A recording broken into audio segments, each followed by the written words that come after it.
Hello, hello. How are you? I am okay. How are you? I am well, thank you. I am well. What's new and exciting in Jen's world? Anything fun? There's always something new. I don't know if it's exciting, but there's always it always feels like there's something new. That world Something else is going on. of something is happening all the time. Oh, I'm going through a period right now with children. Now, Mhm. I raised my children. Like my youngest is 17. And you know how they say bigger kids, bigger problems?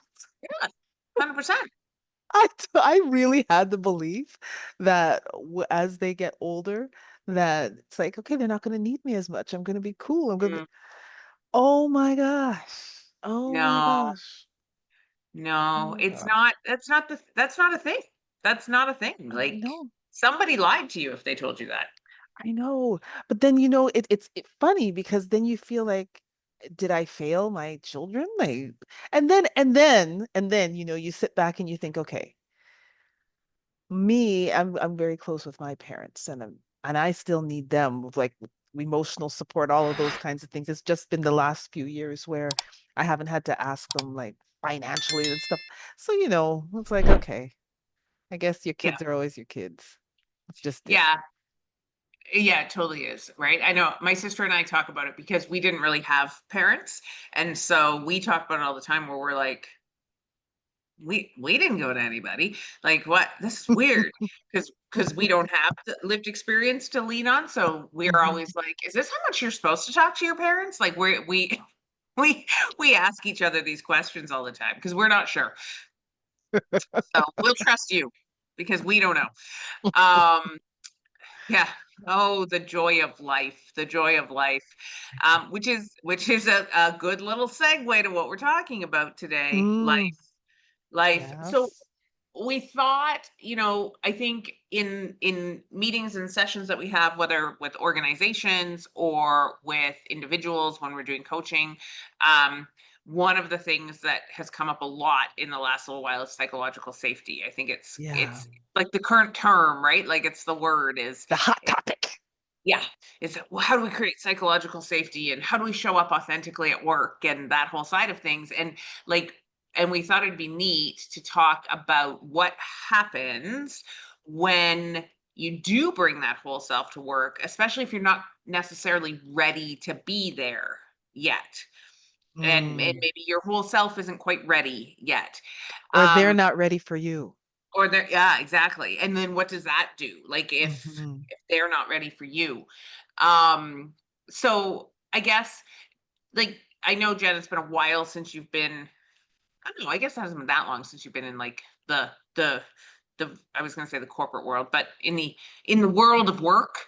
Like, Mhm. did you feel like did you have you ever in your career worked somewhere where you truly felt like you could be your authentic self and bring your whole self to work? Mm. So the mere fact that I have to sit here and think about it tells you a lot. Oh. Y- So it's interesting because there's versions of myself, right? And Mhm. so I think that you can be your authentic self, but that doesn't mean your authentic self is the same everywhere you go, Sure. right? Yeah. So could I be not completely? If I'm being totally honest, not completely, because oftentimes I would be the only, whether it's the only woman or the only um, Black woman. And so a lot of times you have to kind of tailor yourself and you have to feel things out a little bit and see how much of yourself you can actually bring. I Yeah. remember I remember one time that it's kind of off topic but kind of on. I had a girlfriend and she worked in government. And so we would send emails to each other sometimes throughout the day and I'd be like, "Girl, you never know what happened today." Right? But the email was going to the wrong person. And so the person emailed back um the per how did it go? She emailed back the person I was supposed to be emailing. Okay. And my friend sent it to me. I don't think she meant to send it to me as well, but in the body of it, it talked about there's a person that keeps messaging me and she says girl. But the way she said it, or the way I read it, was that it was a Yeah. negative thing, right? And I'm Yeah. like, okay, so I guess I was being too black for her. I don't know. But it was just interesting. It was just interesting. I have a question that I guess I sort of thought of when you talked about the fact that you never truly brought your whole self to work. And I guess it kind of led me to like this. The thought that went through my mind is because I've worked for some really amazing places where I could be what I would deem as my true self for the most part, and then I've worked for some places where I definitely couldn't. But I guess, and I started it kind of my brain went into a little bit of a spinny tangent there, where then I went to well, even when I was at the place where I was my true self, I probably still hid some things from people. But then then it led to the whole question of should we be bringing everything? Like like, how Probably much not. to yourself? Oh, And probably not. but you know what I mean? Like, because I wonder sometimes too, like, is that where sometimes people have a bit of a fear and a hesitation around what this means if we're saying, well, people should be able to show up as their true self. Are people like, well, I don't want everything? Like, because because I think there's still boundaries Yeah. and expectations, right? And so, sorry, that was just the little tangent Melissa's brain went on there because that happens. Oh, that's cool. That's cool. It's I think there are boundaries. As like over the years, I've always said, be your authentic self, be your authentic self. And when I reflect back, like I'm thinking, what did I really mean when I was Yeah. saying that? Right. And at the time, I think I felt you should just be able to be you.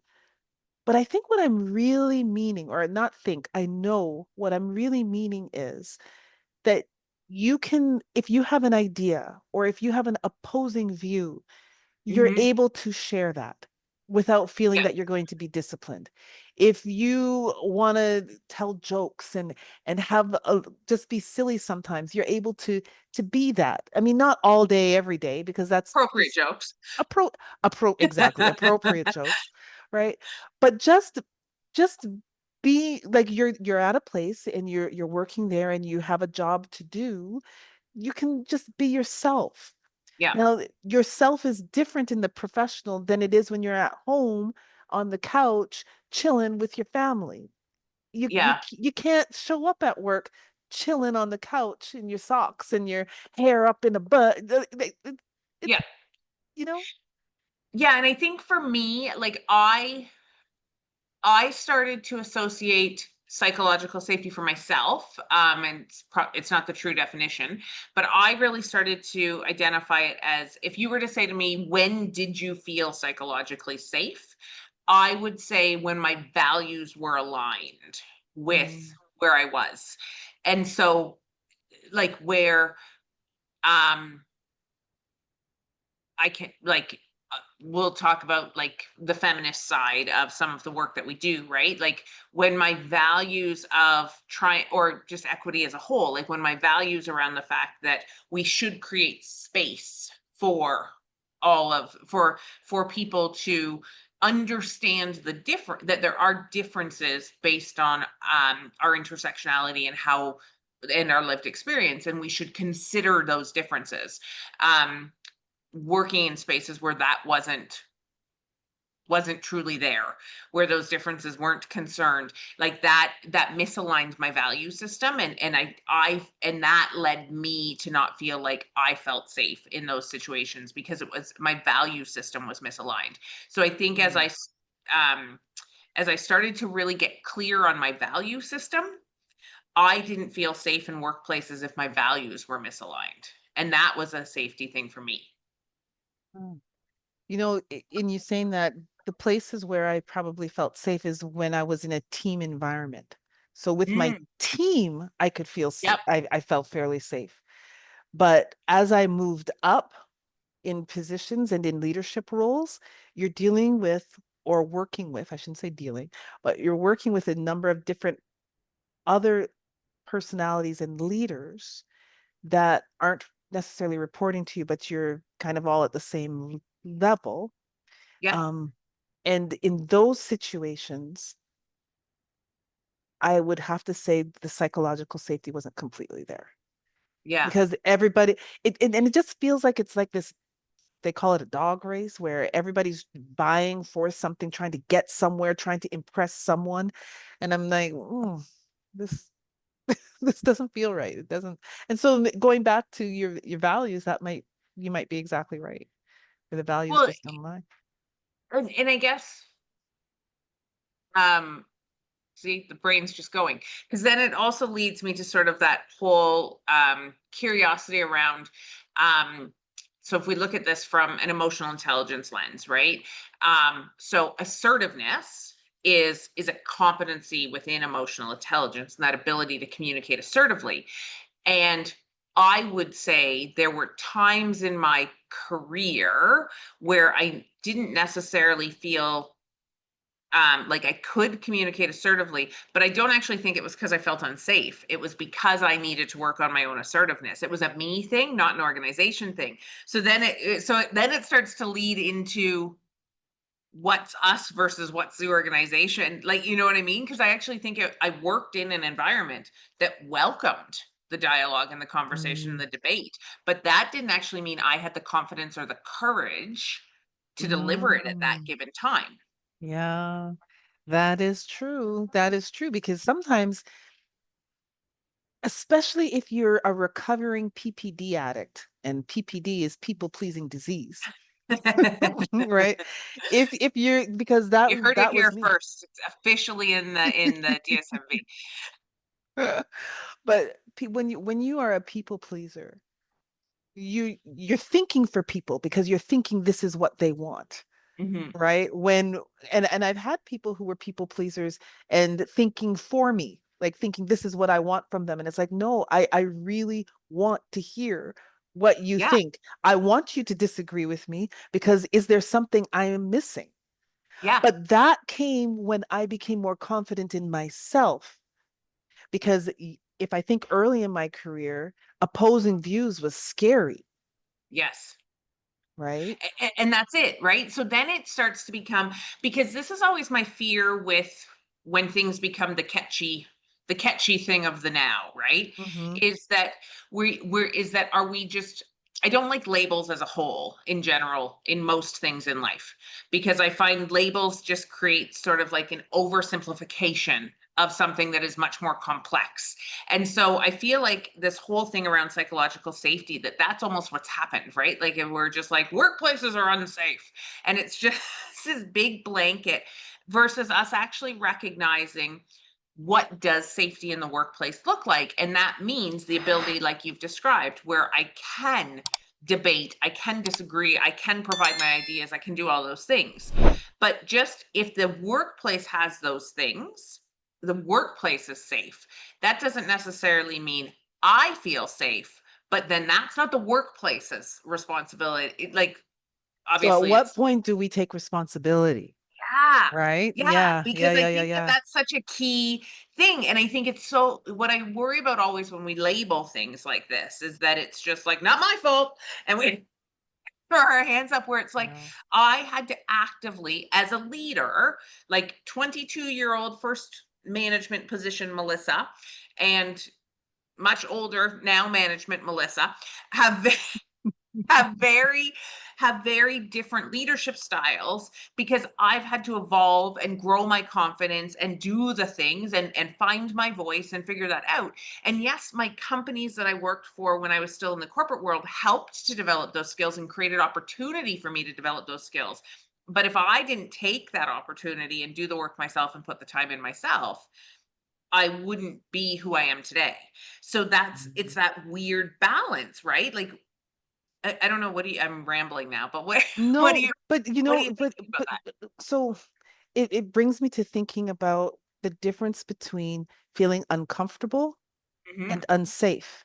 Because I think Ah, sometimes there's um a thought that if I'm uncomfortable, then I'm not safe. But it's not.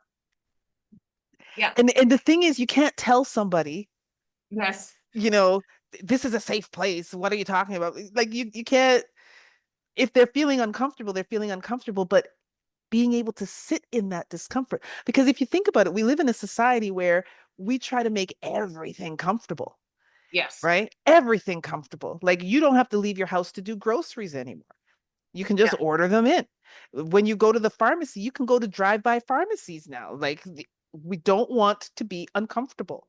And I think the problem with that is that if you don't know what discomfort is, then when you feel it, it can get mistaken for unsafe. Yeah. When really you're safe. There's but we're disagreeing. That doesn't mean it's unsafe. Yeah. It just means that it's uncomfortable. Yeah. And it's in it. So I think about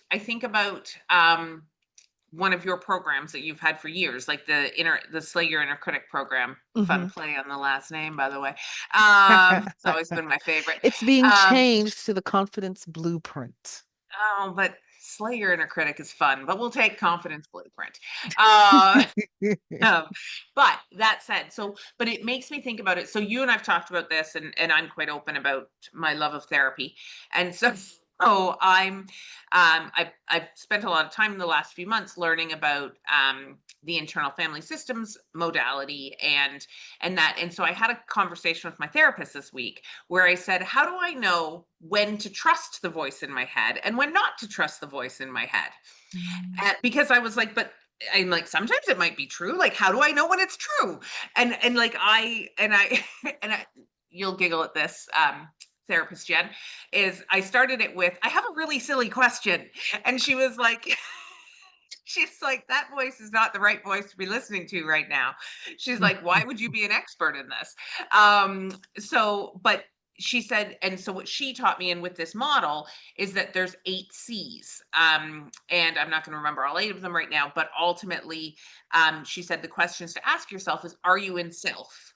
And if you're not in self, and when you're in self, you're calm, you're confident, you're compassionate, you're curious, and there's more. And and so her suggestion to me was, are you in self? And she's like, and if you can't say yes to those c's, like if you're not sitting in that space, then it's probably one of those other parts, potentially you're in a critic trying to be louder than the actual reality of the situation. Mhm. So I'm curious what you think about that, just because you've run this program for so long and you spend so much time with people focusing on that inner critic Mhm. side of Well, things. first of all, the inner critic is gets a bad rap because the inner critic is really just trying to protect you, right?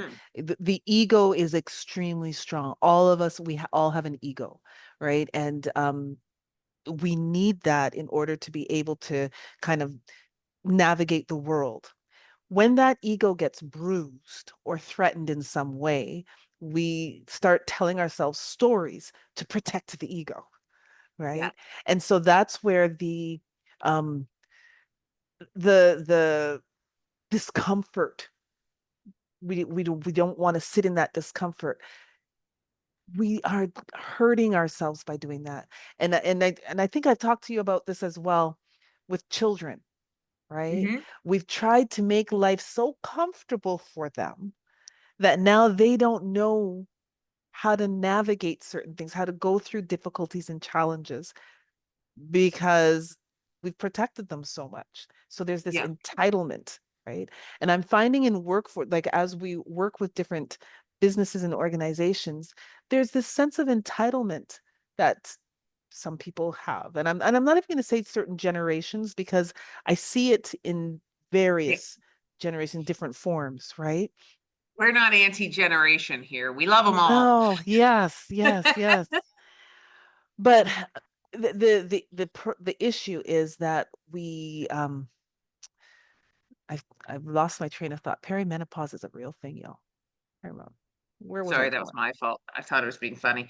No, it's Um, okay. It's okay. It'll come back. It'll we come were back. saying about discomfort at work, and that people entitlement being across generations. Yeah, and there's this certain level of entitlement that happens that I find is not helping people because they expect Mm, certain things to happen. They expect that people have to agree with them all the time. They expect that their ideas, if they give an idea, that we have to go with it.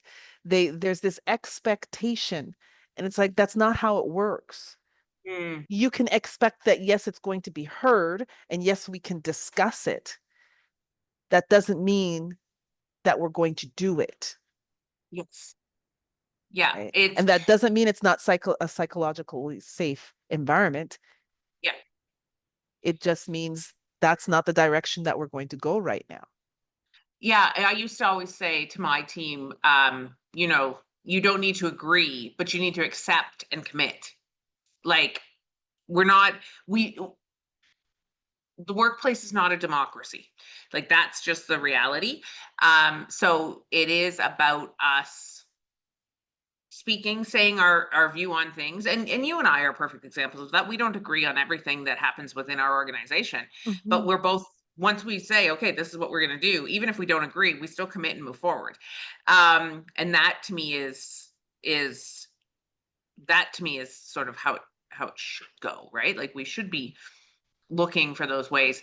It's interesting, and I know we're getting close to the end, but I was listening to a podcast, not ours. I was listening to another podcast the other day, and they were talking about whether or not people are going to need to lose um, everything like generations before us worked so hard to gain in order to feel the loss of it, in order to realize it's not just there.